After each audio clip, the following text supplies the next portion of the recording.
સર્વ શ્રીમદ ભગવદ્ ગીતા પ્રેમી ભાઈ બહેનોને મારા જય યોગેશ્વર. આજ તારીખ 4/6/26ના રોજ ગીતા સૂત્ર વિડીયો નંબર 81 છે.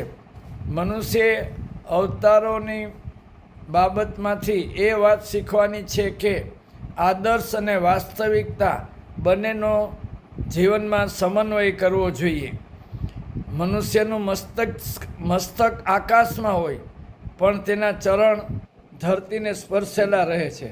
આખો માણસ હવામાં હોય પણ પોતાના તળિયા તો ધરતીને સ્પર્શેલા જ રહેવા જોઈએ.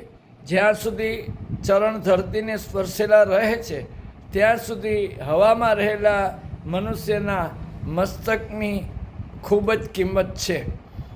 પુનર્જન્મના સિદ્ધાંત પ્રમાણે પ્રકૃતિ એટલે સ્વભાવ આપણને જન્મથી મળે છે. દરેક જન્મમાં મળેલી પ્રકૃતિ કે સ્વભાવ આ જન્મમાં પુરુષાર્થ કરવાથી એમાં વિકાસ થઈ શકે છે. પ્રકૃતિનું બંધન તો રહે જ છે. ગીતા અધ્યાય 3 શ્લોક 33માં પણ ભગવાન કહે છે કે સર્વ પ્રાણીઓ જન્મથી મળેલી પ્રકૃતિ પ્રમાણે જ ચેષ્ટા કરે છે. આમ આ વાત ગીતાના આરંભમાં ઊંડો વિષાદ ધારણ કરેલ અર્જુનને પણ લાગુ પડે છે.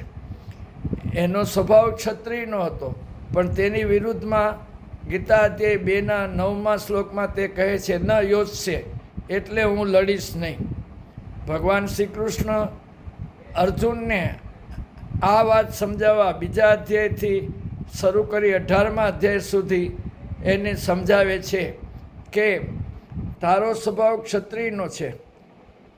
અને ભગવાન ગીતાના 18મા અધ્યાયના 59 અને 60મા શ્લોકમાં કહે છે કે તું અહંકારને લીધે કદાચ કહીશ કે હું યુદ્ધ નહીં કરું, પરંતુ તારો છાત્રવૃત્તિનો સ્વભાવ તને અન્યાયની સામે લડવા પ્રેરશે અને તું પુરુષાર્થ કરીને લડવાનો જ છો. એટલે આ વાત નક્કી છે કે સ્વભાવની અસર તારી ઉપર રહેશે. વધુ કાલે જય યોગેશ્વર.